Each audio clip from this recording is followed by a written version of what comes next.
बिस्मिल्लाहिर्रहमानिर्रहीम, अस्सलाम वालेकुम नाज़रीन, आप देख रहे हैं प्रोग्राम पब्लिक ओपिनियन और मैं हूं आपके साथ ज़रियाब इरफान।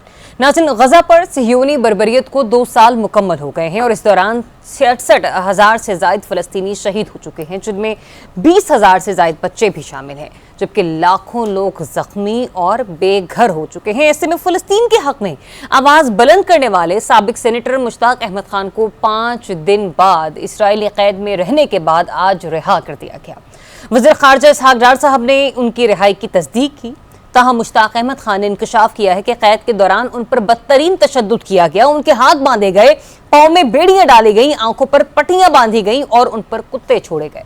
उन्होंने बताया कि उन्हें 3 दिन भूख हड़ताल पर रहना पड़ा और इसी दौरान पानी, अद्वियात और बुनियादी सहूलियात से महरूम रखा गया।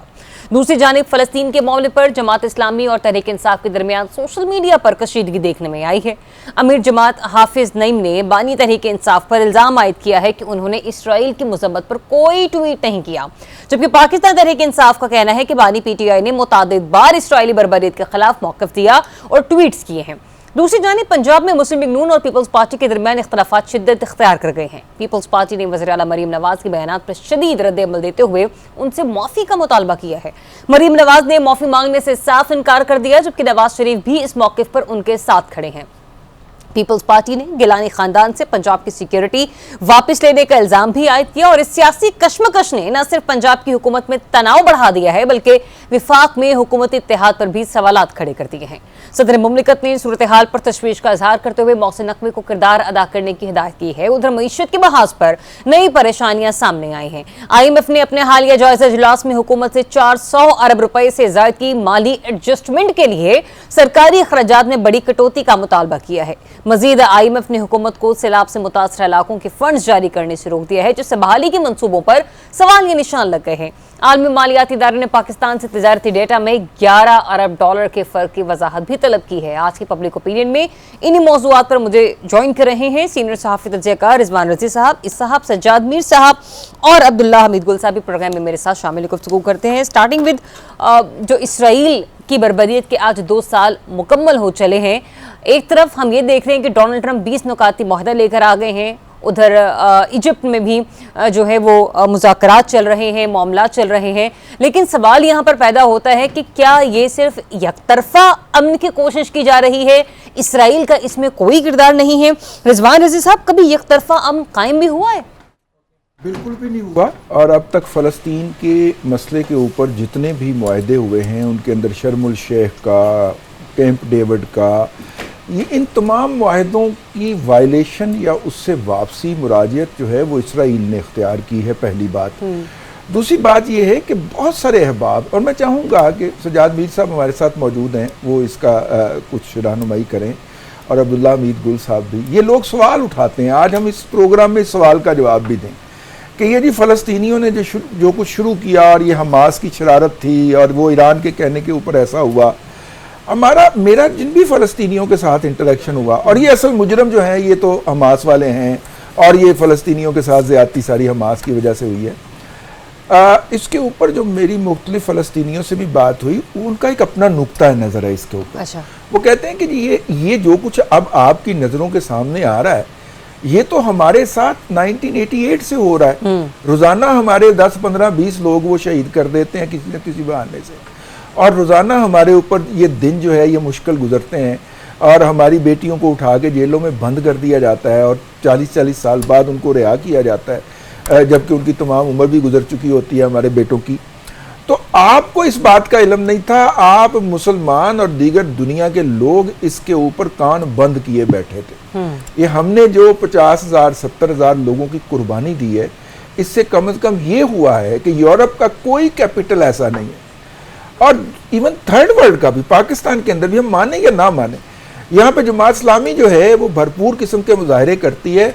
हम उसकी मैं मीडिया के तौर पे बात कर रहा हूँ, हम मीडिया उसकी कवरेज को बैन करते हैं, ब्लॉक करते हैं, और फिर मुनाफकत की इंतहा ये है कि अगले प्रोग्राम में बैठ के कह रहे होते हैं कि पाकिस्तान में कोई मुजाहरा नहीं हो रहा, और जो मुजाहरा होता है उसको हम 1 सेकंड के लिए भी स्क्रीन देने को तैयार नहीं होते और एयर स्पेस देने को तैयार नहीं होते।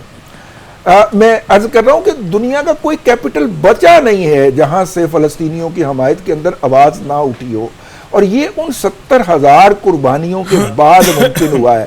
اور یہ ذہن میں رکھیے کہ آپ آج بھی سوشل میڈیا کے کسی نظام کے اوپر ٹک ٹاک کے علاوہ، کیونکہ وہ چائنا کی ملکیت ہے، آپ اس کے اوپر اسرائیل اور فلسطین کے بارے میں کوئی بات لکھ دیں، اگلے 5 سے 10 منٹ میں آپ کا اکاؤنٹ جو ہے وہ بلاک کر دیا جاتا ہے. میرا یوٹیوب چینل جو میرا روٹی روزی کا ذریعہ ہے، اس کے اوپر انہوں نے 2 سٹرائکیں مار دی ہیں. انہوں نے کہا جی تیسری سٹرائک آئی تو آپ کا اکاؤنٹ اٹھ جائے گا.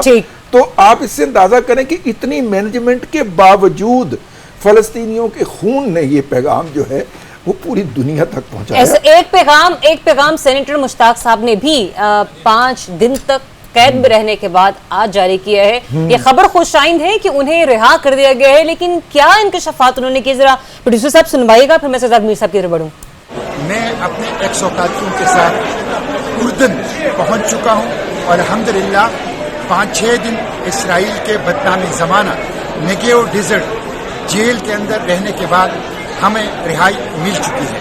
اس دوران ہمارے ہاتھوں میں ہتھکڑیاں ڈال کے پیچھے باندھی گئی، ہمارے پاؤں میں بیڑیاں اور زنجیریں ڈال دی گئی، ہمارے آنکھوں پر پٹیاں باندھی گئی، ہمارے اوپر کتے چھوڑے گئے، ہمارے اوپر گنز رکھی گئی اور ہمیں بدترین قسم کا ٹارچر کیا گیا. ہم نے 3 دن بھوک ہڑتال کی اپنے مطالبات کے لیے. سجاد میر صاحب، چلے مان لیا کہ فلسطینی تو دہشت گرد ہیں، لیکن یہ تو امن کے دائی تھے نا، اور جو انکشافات سینیٹر مشتاق صاحب نے کیے ہیں وہ سر انتہائی ہولناک ہے کہ کتے چھوڑے گئے، انہیں ہیراس کیا گیا، انہیں مینٹلی ٹارچر کیا گیا. تو مجھے سمجھ نہیں آ رہی کہ ان کی دیکھیں نا گرفتاری بھی اس وقت عمل میں لائی گئی تھی جب ڈونلڈ ٹرمپ نے 20 نکاتی معاہدہ جو ہے وہ ٹیبل کیا تھا. تو سر اگر معاہدے کے اوپر چلنا ہے اور امن لے کر آنا ہے، ساتھ ساتھ جو لوگ امن قائم کرنا چاہتے ہیں ان کے ساتھ یہ رویہ اپنانا ہے، تو یہ معاملات کیسے آگے بڑھیں گے؟ دیکھیں، بات سنیں، اس وقت جاری صورتحال ہے، اس میں کہ آپ کسی کو بھی الزام دے سکتے ہیں. ابھی رضوان رضی صاحب نے بالکل ٹھیک کہا، حماس جو کچھ کر رہا ہے وہ تنگ آ کے کیا اس نے. یہ آج کی بات نہیں ہے، کب سے ان کے ظلم و ستم ہو رہا ہے. وہ الیکشن جیت کے آئے تھے، ہم نے ان کی حکومت کو مانا نہیں، بغیر نے تو خیر نہیں مانا، ہم نے بھی ان کے کوئی حق میں کوئی بات نہیں کی. مصر میں اخوان الیکٹ ہو کے آئے تھے، ہم نے ان کی حکومت کے جگہ مصر میں دوسری ایک فوجی حکومت لے آئے. اور امریکہ کو چھوڑیے گا، ہماری حکومتوں نے جو ہے اس کی مخالفت کی اور اس حکومت کو ایک طرح سے برخاست کرنا ہونا پڑا. اس صورتحال میں ہم الزام کس کو دیں؟ الزام اب ہم دیتے ہیں جی کہ حماس نے ہم سے پوچھ کے نہیں کیا. حماس والے کہتے ہیں کہ ہم نے جو کچھ کیا ہے کچھ کرنے کے بعد کم از کم مسئلہ تو جاگا ہے. ان کا نمائندہ یہاں تھا، ہمارے ساتھ تقریریں کرتا رہا، جگہ جگہ جاتا رہا، ہم سے گفتگویں بھی ہوتی رہیں، کھل کے بات بھی ہوتی رہی. لیکن یہی مسئلہ نظر آتا تھا کہ فلسطینی بیچارے بالکل جو ہیں وہ ایک طرح سے عاجز آ چکے ہیں. ان کے لوگ روز مارے جا رہے ہیں، ان کو ان کے حقوق نہیں دیے جا رہے. ان کے لیڈر یاسین صاحب کیا نام تھا ان کا، ان کو شہید کر دیا گیا. اور یہ سب کچھ ہوتا رہا اور دنیا دیکھتی رہی. دنیا تو دیکھتی رہی، عالم اسلام دیکھتا رہا. عالم اسلام بلکہ ان کے مخالفین کی حمایت کرتا رہا. یاسر عرفات کے بہت اعتراض کیا جاتا تھا، لیکن یاسر عرفات کے جانے کے بعد کیا ہوا ہے؟ اس کے جانے کے بعد مغربی کنارے پر اس طرف تو جو ہے وہ تو حکومت قائم ہوئی، تھوڑی بہت ہی جو بھی ہوئی فلسطینیوں کی، ادھر حکومت ہی نہیں مانی گئی، یہ تسلیم ہی نہیں کیا گیا. رزلٹ یہ ہے کہ انہوں نے ڈیسپریٹ ہو کے کہہ لیجیے، کچھ ہو کے انہوں نے مسئلے کو زندہ کرنے کے لیے کچھ کیا ہے. تو اب ہم کہتے ہیں دیکھیے جی انہوں نے کیا کیا. اب ہم اس بات پہ خوش ہو رہے ہیں کہ چلیے جی امریکہ 20 پوائنٹ لے آیا جی، کچھ نہ کچھ تو ہو رہا ہے، سیز فائر تو ہونی چاہیے. ابھی شہباز شریف ملیشیا میں ہیں، ملیشیا والے کوئی حق میں نہیں زیادہ، اس کے جو 8 ملک ہیں اس میں ملیشیا شامل نہیں ہے، لیکن ملیشیا والے بھی یہ کہتے ہیں کہ چلیے 20 پوائنٹ آئے، جنگ بندی ہونی چاہیے. اب ہم جنگ بندی پہ اتر آئے ہیں اور اس طرح نہیں آتا. اب اگر ہم 2 اسٹیٹ تھیوری کہتے ہیں تو یہی میں کہتا ہوں کہ اس پہ اتر آئے ہیں، ورنہ ہم تو کہتے تھے کہ اسرائیل کو تسلیم ہی نہیں کیا جانا چاہیے. تو ساری صورتحال جو ہم نے پیدا کی ہے یہ ہماری ساری اپنی بھی غلطیاں ہیں. ہماری کس لوگوں کی غلطیاں یہ میں نہیں کہتا، کن ملکوں کی غلطیاں میں نہیں کہتا، میں یہی کہتا ہوں کہ امہ کی غلطیاں ہیں اور امہ کو اپنی ان غلطیوں کی اصلاح کرنی چاہیے. یہ بہت ہی ہولناک معاملہ ہے इस पर गौर करना चाहिए। गौर करना चाहिए और बड़ा सेंसिटिव इशू है, इसके ऊपर ऐसे ही बयानात नहीं दिए जा सकते। और ये जो 20 नुकाती मुआहदा मंजर आम पर आया है उसके ऊपर भी बड़ा सोच विचार करने के बाद आगे बढ़ना पड़ेगा। लेकिन जो हम पाकिस्तान की भी बात करते हैं, रज़ी साहब ने भी पहले बात की मीर जमात इस्लामी के हवाले से कि उन्होंने बड़े मुजाहरे किए या वो पेश हमें नजर आए। अच्छा, एक स्टेटमेंट भी आया हाफिज नईम साहब का, वो पाकिस्तान तहरीक इंसाफ पर तनकीद करते हुए नजर आए और उन्होंने कहा कि इसराइल की मजम्मत पर ट्वीट भी एक नहीं किया गया अडियाला जेल से। राना साहब, मुझे ये समझ नहीं आ रही कि एक तरफ तो मुजाहरे हो रहे हैं तो कवर नहीं हो रहे, और अगर कवर नहीं हो रहे तो वहां पर भी वही बात है कि ना आप गुड कॉप बैड कॉप खेल रहे हैं। मतलब इस वक्त फलस्तीन जैसे मामले को पोलिटिसाइज करने की जरूरत है कि फलां ने जेल में बैठ के ट्वीट की या नहीं की। और मैंने तो खैर इन आंखों ने तो देखी वो ट्वीट्स, लेकिन न जाने हाफिज नईम साहब ने क्यों नहीं देखी। बहरहाल आपसे मैं जानना चाह रही हूँ कि इस मामले को पोलिटिसाइज करने की जरूरत है। देखें, ये तो उसके तो जवाब वो खुद तहरीक इंसाफ दे या इमरान खान दे, लेकिन 3-4 ट्वीट्स तो मेरे इल्म में भी हैं जो हुई हैं फ़लस्तीन पे।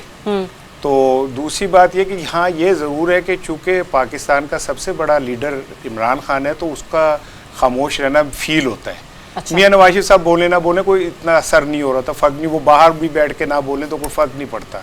हाँ, उसके ना बोलने से फ़र्क पड़ता है, ये बात मैं उनकी मानता हूँ। लेकिन मेरा सवाल ये कि जमात इस्लामी सेनेटर मुश्ताक को क्यों नहीं ओन करती थी? कराची में तो ये बड़े मार्च करते थे, लेकिन जब वो अकेले मार्च करते थे तो पीछे क्यों नहीं खड़े होते थे ये लोग उनके जाके? उनका साथ क्यों नहीं देते थे? क्यों उनसे अलहदगी इख्तियार करते थे? क्या कोई मतलब कोई इंस्ट्रक्शन थी इन्हें कि वो फ़लस्तीन की बात कर रहा है और खुल के कर रहा है तो आपने साथ नहीं खड़े होना? तो इसकी भी वजाहत देना वो कि वो जमात इस्लामी को ऐसा क्या था कि उनका अपना सेनेटर पकड़ा जाता था, गिरफ्तार होता था, उनकी अहलिया गिरफ्तार होती थी, बेटा गिरफ्तार हो जाता था चांद रात को, तो जमात इस्लामी तो उस पर कोई प्रोटेस्ट नहीं करती थी। और गुज़िश्ता सब भी उनकी अहलिया की मुलाकात पाकिस्तान तहरीक इंसाफ की पार्लिमानी कमेटी के मेंबरान से हुई है। चलिए, मैं कहता हूँ जी वो उनका एक पॉलिटिकल इशू होगा। मैं तो एक क्या कहते हैं एक सवाल कर रहा हूँ। और दूसरी बात ये कि देखें, जहाँ तक बात है ना ये 2 साल मुकम्मल होने की, अब अभी रज़ी भाई ने भी इस पे वो कहा और फिर मीर साहब ने भी कहा। एक्चुअली जो मेरी नज़र में एक बात इंपॉर्टेंट है ना रज़ी साहब, तो आप भी उसे समझेंगे, अगर हमास ये ना करता तो इंसानी तारीख का सबसे बड़ा अब्राहम अकॉर्ड होना था अगले दिन जी, और 7 मुमालिक ने इसराइल को तस्लीम करना था। अब आप समझें कि उन्होंने कितनी बड़ी कुर्बानी तो दी, लेकिन उन्होंने एक ऐसा काम जो बगैर किसी उसके होने जा रहा था वो उसको रोक दिया। अब अगर होगा अब्राहम अकॉर्ड, अब अगर इसराइल को तस्लीम करेंगे तो फिर जो अवाम है ना वो उन हुक्मरानों को माफ नहीं करेगी। उन्होंने इस सतह पे हाईलाइट कर दिया है कि अब पूरी दुनिया, एक वक्त था कि इसराइल के लिए यूरोप में बड़ी हमदर्दी थी, ठीक, लेकिन पहली दफा मैं देख रहा हूं कि यूरोप भी इसराइल से थोड़ा सा पीछे आ रहा है। और उसकी रीजन ये कि वहां की जो अवाम है वो किसी हाल में ये कबूल नहीं कर रही कि इसराइल के साथ जो लोग खड़े हैं वो ठीक है। अब्दुल्ला हमीद गुल साहब, हमास ने जो मशरूत हिमायत का ऐलान किया उसके ऊपर डोनाल्ड ट्रंप ने उसे वेलकम किया, और दूसरी तरफ उन्होंने नेतन्याहू से भी एक्सपेक्ट किया है कि कमालियों के रिहाई के हवाले से जो वो फजूल किस्म के बयान दे रहे हैं उससे जरा परहेज करें। आपको लगता है कि अमन मुआहदा अब जल्द पाया तकमील तक पहुंच सकता है? और फिर मैं उसी तरफ आऊंगी कि अब्दुल्ला साहब, ये यकतरफा अमन कायम नहीं हो सकता। बिस्मिल्लाहिर्रहमानिर्रहीम, बहुत शुक्रिया। देखिए, बड़ी मुफस्सल अच्छी गुफ्तगू की गई है, लेकिन असल मसला जो है वो क्या है? असल मसला ये है कि weakness invites aggression and concession comes from confidence. इसका मतलब यह है कि इजराइल जो है वो वीक पड़ गया है, तभी वो एग्रेशन का रास्ता अपनाए हुए है। ऑस्लो अकॉर्ड से ज्यादा बढ़कर मेरे ख्याल में कोई ऐसा ऑथेंटिक डॉक्यूमेंट नहीं था जिसके लिए इजराइल को बड़ी कुर्बानी भी देनी पड़ी। लेकिन क्या वो ऑस्लो अकॉर्ड पे कायम रहे? 2024 में जो एक मुआहदा हुआ उस पे कायम हुआ? असल मसला यह है कि इजराइल की गारंटी कौन देगा कि वो किसी भी मुआहदे के ऊपर कायम रह सकता है, नंबर 1। नंबर 2 ये है कि अभी जब 20 नुकात पेश हुए उसके बाद आप देख लीजिए कि किस तरीके से लोगों को जो है वो शहीद किया गया, सैकड़ों लोगों को जो है शहीद कर दिया। लेकिन वो जो गारंटर्स थे उन्होंने आग के दरमियान में कोई इंटरवीन किया, कोई उन्होंने सरजनिश की, कोई उन्होंने जो है इनको रेड वारंट इनके लिए जारी किए, ऐसा कुछ भी नहीं देखने में आया। यही वो वजूहात हैं जिनकी बुनियाद पे हमास हो या फलस्तीन हो या दुनिया के दीगर ममालिक हों, उनमें तशवीश पाई जा रही है। वो ये देख रहे हैं कि इजराइल जो है अपने वादे वफा नहीं करता, और अमेरिका जो कि उसका गारंटर है वो कभी भी इजराइल के हवाले से कोई ऐसी बात नहीं करता। आप यही देखें ना कि आलमी अदालत ने जिस आदमी को दहशतगर्द करार दिया हो, वो भी साउथ अफ्रीका की रिट के ऊपर, और वो जाके जो यूनाइटेड नेशन जैसे फ्लोर के ऊपर तकरीर कर रहा हो, तो ये तो मेरे ख्याल में यूनाइटेड नेशंस की ये फ्लोर की भी जो है वो एक हद तक है। दूसरी जानिब जो है वो आप देख लीजिए कि इसमें जो 20 नुकात हैं, 20 नुकात में जो फलस्तीन है उसकी रियासत कहाँ खड़ी है, क्या उसका कोई नक्शा है, क्या उसके हवाले से कोई, आपने बताया कि जब ट्रांजैक्शनल फेज मुकम्मल हो जाएगा तो वो उस तरफ चली जाएगी और उनको जो है वो शिफ्ट हो जाएगा इक़्तिदार, तो ये बात तो कहीं भी नहीं नजर आई। तो इसका तो मतलब बड़ा वाज़े नजर आ रहा है। इसका मतलब वाज़े ये है कि कहीं ना कहीं जो है बेईमानी है, और यही वजह है कि आलम इस्लाम और तमाम वो ममालिक जो यूरोप समेत, लेकिन साथ एक और भी बड़ा इशू है, यूरोप के अंदर जो है यूक्रेन के बाद से जो है वो लोग जो है अब फिक्रमंद हो गए हैं कि क्या जो हमारी पॉलिसीज हैं कहीं ऐसा तो नहीं कि वो इंसानियत के ऊपर जो है वो धब्बा बनती जा रही हैं। तो मुख्तसर ये कि जो इस वक्त इंटरनेशनली बढ़ता हुआ प्रेशर है वो जो है नेतन्याहू के लिए बड़ा मुश्किल सूरत हाल पैदा कर रहा है। लेकिन मीनवाइल देखना यही है कि मुज़ाकरात हो रहे हैं, बैठक चल रही है, हमास की रिलेवेंसी और डोनाल्ड ट्रंप जो 20 नकात का एक मजमुआ लेकर मंजर आम पर आए हैं उसको मद्देनजर रखते हुए मसाइल का हल किस तरीके से मुमकिन हो सकता है। ब्रेक लेते हैं, ब्रेक के बाद आपको फिर से ज्वाइन करेंगे। Stay tuned. नाज़रीन, जो वक्त गुजरता चला जा रहा है, पाकिस्तान पीपल्स पार्टी और पाकिस्तान मुस्लिम लीग नून के दरमियान तनाव मजीद बढ़ता चला जा रहा है। अब तो ये खबरें भी सामने आ रही हैं, खुलकर ये बात की जा रही है कि पीपल्स पार्टी ने मुतालबा किया है कि सीएम साहिबा जो है पंजाब की मरियम साहिबा वो अपने बयानात पर माफ़ी मांगे। अच्छा, बहरहाल जो नवाज शरीफ साहब है वो इस पर मुत्तफिक नहीं है। उन्होंने कहा है कि मरियम बीबी का कोई मुतालबा गलत नहीं है, तो वो किस बात की माफ़ी मांगेंगे। तो मरियम नवाज साहिबा भी डट गई हैं, उन्होंने कहा कि माफ़ी तो मैं नहीं मांगूंगी। सजाद मीर साहब, समझ से बाहर है कि माफ़ी अगर मांगनी भी है तो किस चीज़ की मांगनी है, और दूसरा ये भी कि वाकई ये एडमिट किया जा सकता है कि मरियम बीबी साहिबा से माफ़ी एक्सपेक्ट की जा रही है पीपल्स पार्टी की तरफ से। वो माफ़ी वो नहीं मांगेंगी। असल मसला ये है कि दोनों पार्टियों के दरमियान जो टसल शुरू हुई है ये निचली सतह से शुरू हुई है। हाँ जी। और उसमें कोई 2-4 बातें ऐसी हैं जो बिलावल को मिस यूज किया गया है। मैं मिस यूज ही कहूँगा। अच्छा। क्योंकि ख्याल यही था कि बिलावल जब बिलावल मैदान में उतरेगा तो उसके ज़ोर से पंजाब को जीता जा सकता है। ये पीपल्स पार्टी के लोगों की राय थी, लेकिन सिंध के लोगों ने, सिंध की पीपल्स पार्टी ने बिलावल को भी एक तरह से सिंध का लीडर बनाने की कोशिश की है, और उनकी तरफ से भी कुछ बयान मंसूब हो जाते थे। बाकी इसमें जो सिंध के वजीर हैं वो पीपल्स पार्टी को बिल्कुल इस तरह ले रहे हैं जैसे कि वो सिंध की पार्टी है, और नाम ये ले रहे हैं कि हमने पंजाब में भी आना है। नतीजा ये है कि कुछ तलखी उनकी तरफ से पैदा हुई, और मरियम नवाज इस पर ज़रा यूँ मैं कहूँगा भड़क उठी, और एहतियात करनी चाहिए थी, ये भी कह सकते हैं। लेकिन शायद उनका पाड़ा जो था वो नहीं रह सका, वो इस पर बिल्कुल आपे से बाहर हो गई, और उन्होंने भी एक बात सख्ती से कह दी कि भाई मैं पंजाब का मुकदमा नहीं लड़ूंगी तो कौन लड़ेगा। सजाद मीर साहब, आपकी मौजूदगी का फायदा उठाते हुए एक सवाल, क्योंकि आपका बड़ा तजुर्बा है, सहाफ़ती तजुर्बा, अब आप मुझे ये बताइएगा आपकी अपनी ऑब्जर्वेशन क्या कहती है कि अगर ये मुतालबा रखा भी जाता है सामने मरियम बीबी की माफ़ी का, तो आपको लगता है कि ये माफ़ी मांगी जाएगी? माफ़ी नहीं मांगूंगी, लेकिन ये है कि ये बात तो ये है कि जो नवाज शरीफ कहेंगे वही करेंगे, और नवाज शरीफ माफ़ी के लिए नहीं कहेंगे इसे, और मेरा ख्याल है ज़रदारी भी इस बात पर जोर नहीं देंगे। अंदर खाने कोई ना कोई सुलह हो जाएगी, कोई ना कोई अफ़ाम तफ़हीम हो जाएगी, दोनों की जो तो कहते हैं दोनों की इज्जत रह जाएगी, और बात जो है वो निपटा दी जाएगी। क्योंकि इस पर दोनों में जो कोई भी अफोर्ड नहीं कर सकता, और ना हमारी इस्टेब्लिशमेंट अफोर्ड कर सकती है कि जो बना बनाया सिस्टम जो है ये ख़राब हो।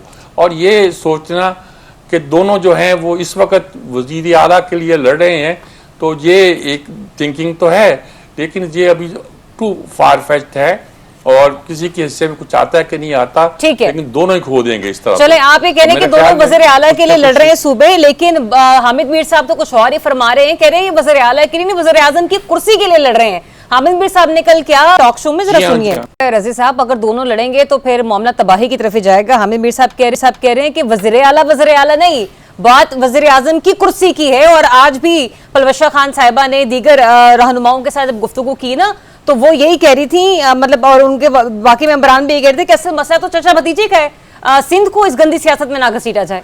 ये बयानिया जो आपने आखिरी फिक्रे में कहा, ये कल शाम को पीपल्स पार्टी की क़यादत ने दिया।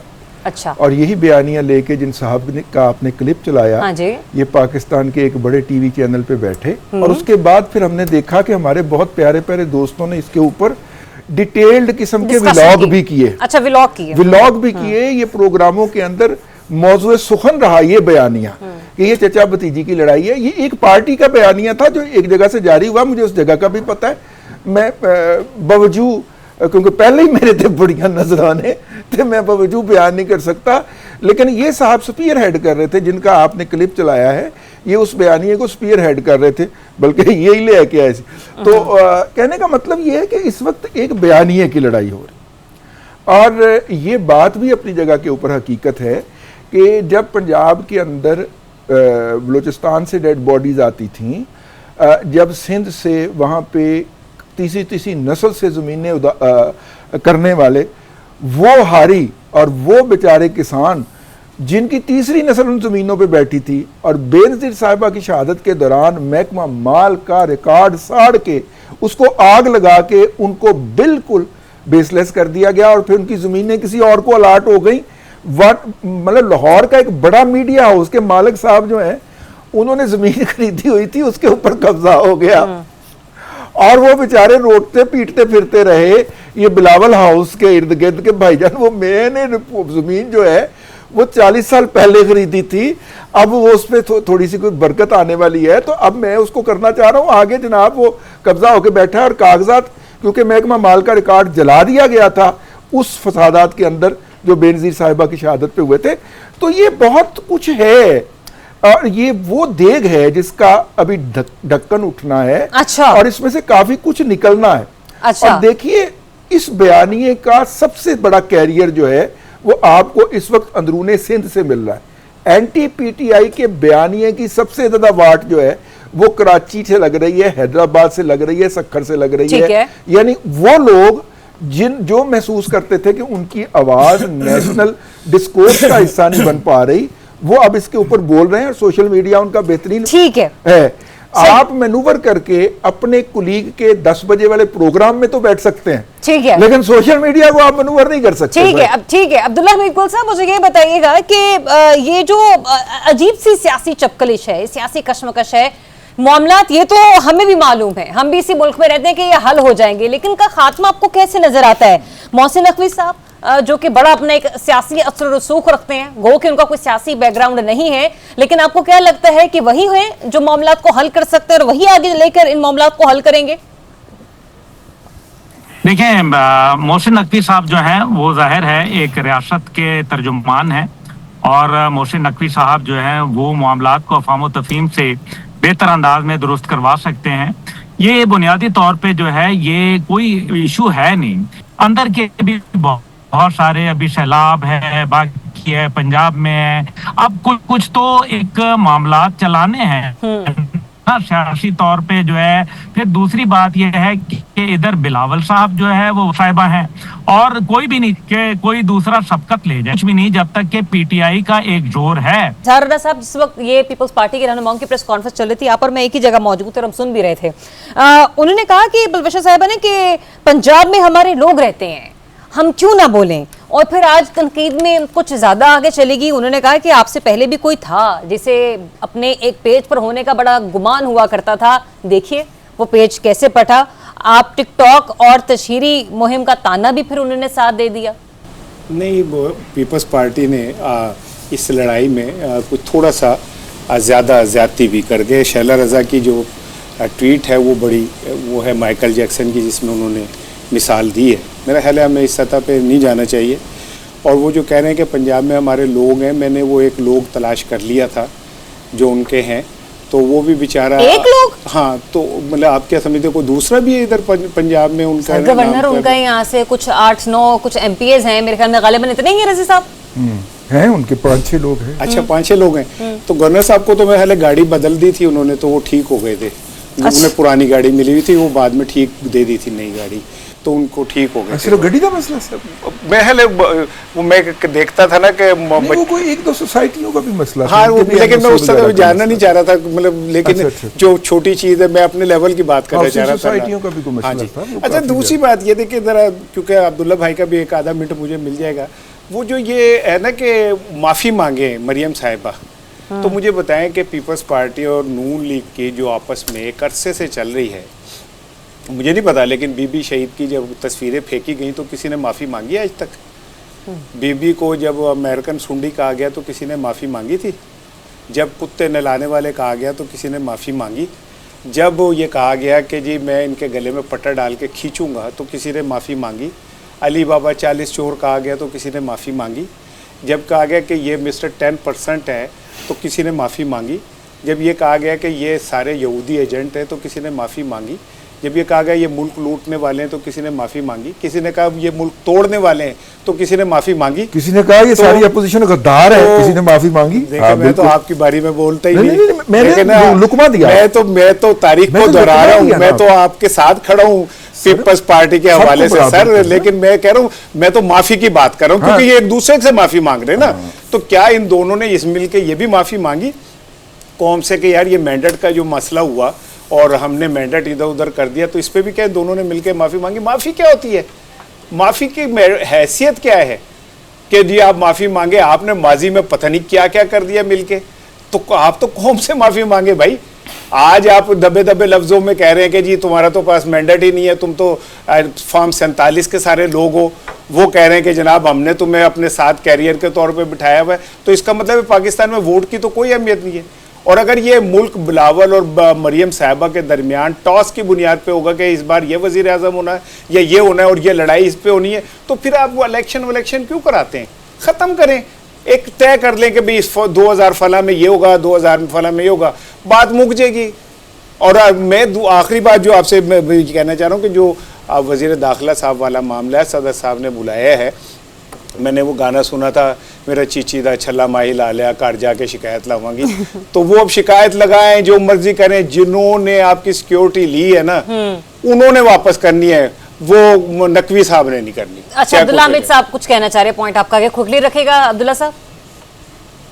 जी मैं गुजारिश ये कर रहा था कि माफी शाफी यहाँ कोई नहीं मांगी जाती, यहाँ बड़े बड़े सानियात होते हैं, माफी नहीं मांगी जाती। सिर्फ ये है अपनी अपनी गवर्नेंस बेहतर करें। और ये पीडीएम के अंदर इनका बकायदा एक एग्रीमेंट हुआ था और उसी एग्रीमेंट के तहत ये चल रहे हैं। जब तक के इन लोगों के खिलाफ मुखालफत मजबूत है तब तक ये इकट्ठे हैं, ये ज़बानी गोलाबारी है। और जब इनकी मुखालफत खत्म हो गई, जब इनके ऊपर ऑपोजिशन का जो जोर है वो कम हो गया, उसके बाद आप देखें कि फिर ये वहीं खड़े होंगे जहां आप खड़े हैं। ठीक है, बहुत अब्दुल्ला बिल्कुल साहब प्रोग्राम में हमें ज्वाइन करने के लिए ब्रेक की तरफ बढ़ेंगे, ब्रेक के बाद आपको फिर से ज्वाइन करेंगे। स्टेट जी वेलकम बैक वंस अगेन। नाज़रीन, पाकिस्तानी मईशत की सिमत का तयन किस तरफ है इसके बारे में जरा डिस्कशन कर लेते हैं, क्योंकि IMF का एक चूंकि मिशन पाकिस्तान में मौजूद है, अब उसने जो हुकूमत के सामने मुतालबात रखे हैं वो डेफिनेटली अलार्मिंग है। क्योंकि अलार्मिंग में सबसे बड़ी जो उसमें चीज़ कहना चाहूँगी वो ये कि IMF ने हुकूमत को सैलाब ज़दा इलाकों के फंड्स जारी करने से रोक दिया है। मतलब हम अपने प्रोग्राम में हर रोज़ ये बात करते हैं कि इन मुतासरीन की इमदाद कैसे होगी, इनकी दाद रसी कैसे होगी, कैसे बहाल किया जाएगा, कैसे किसान बहन भाइयों को वापस उनके घरों में बसाया जाएगा। तो दूसरी तरफ जिन्होंने पैसे देने हैं वो ये कह रहे हैं कि आपने पैसों को वहाँ पे खर्च नहीं करना।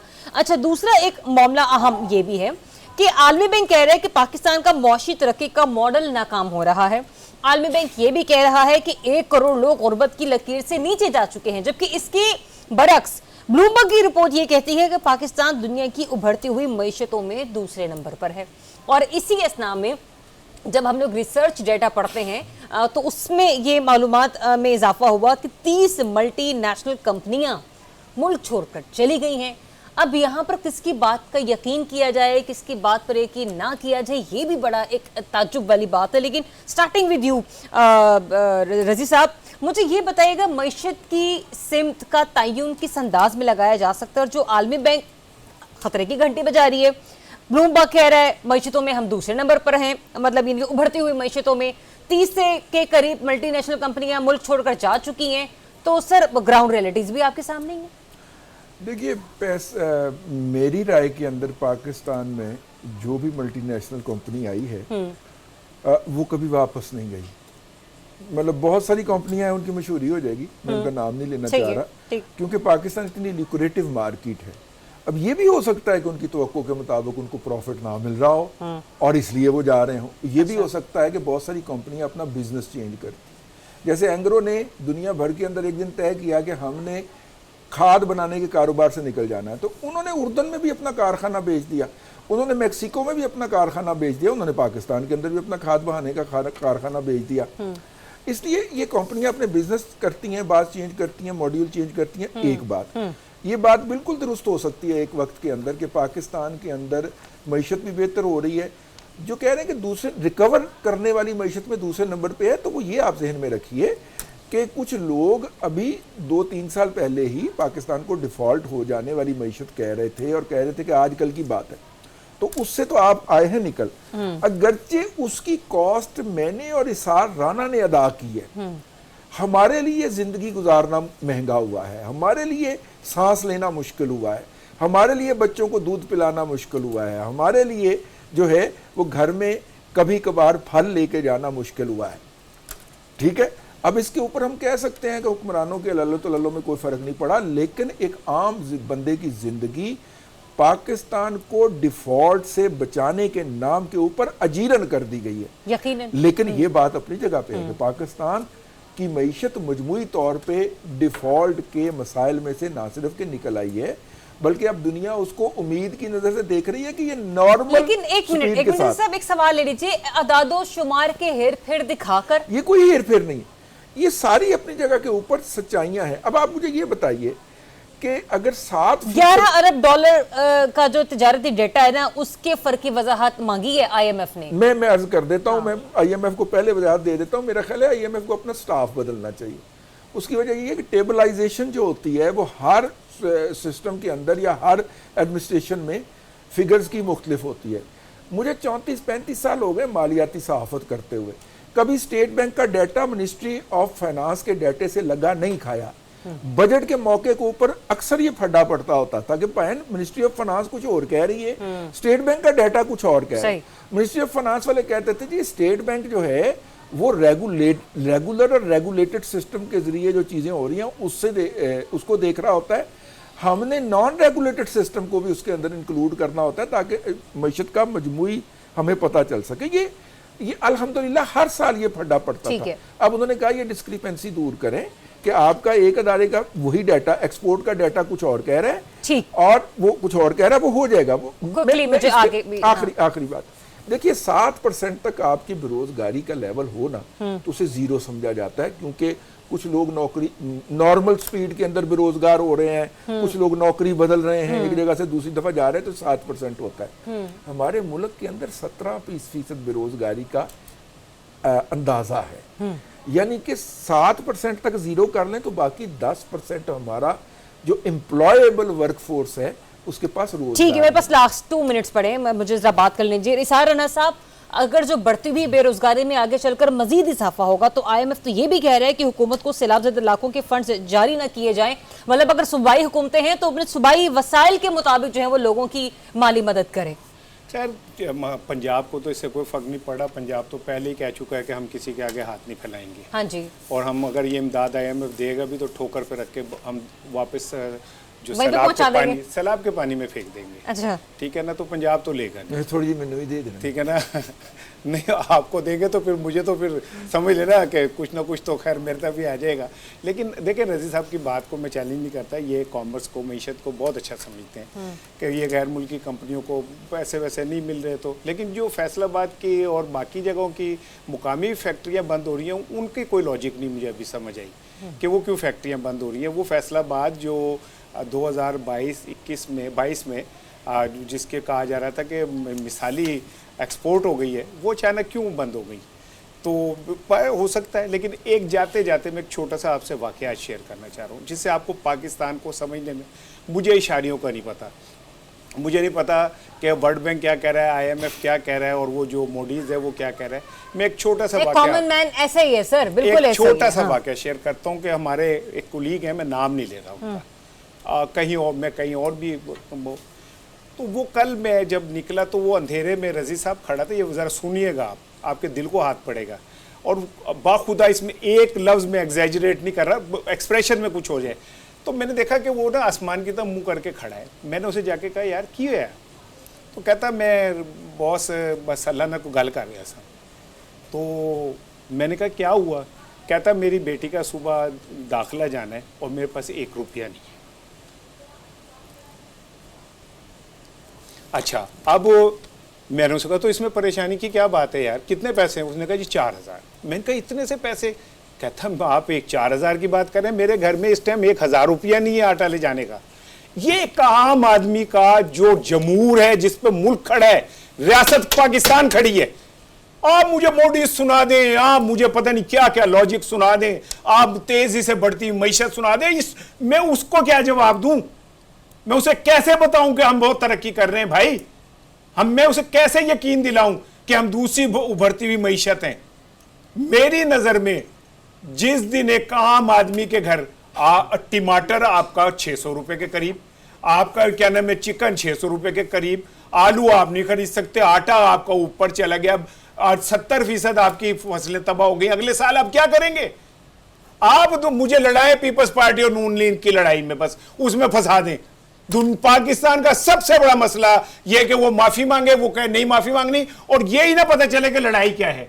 ना भूख पे बात करें, ना गुर्बत पे बात करें, ना महंगाई पे बात करें, ना एक आम आदमी की मजलूमियत पे बात करें। ऐसे लड़ाई करो कि मैं उंगली तोड़ देंगा, ते मैं फटे बन देंगा, तू माफी मांग, नहीं ते मैं माफी मंगा लांगा। आप इस पे करते रहे भाई, आपके पास सब कुछ, आपकी हुकूमत, आपकी रियासत, आपकी ताकत, आपका मीडिया। हालात वैसे नाज़रीन कुछ ऐसे ही हैं। वी जस्ट होप कि अगर ब्लूमबर्ग के पाकिस्तान दुनिया की उभरती हुई मईशतों में दूसरे नंबर पर है तो उसका अमली नमूना भी हम देखें। इजाज़त दीजिए, अपना बहुत सा ख्याल रखिए, अल्लाह हाफ़िज़।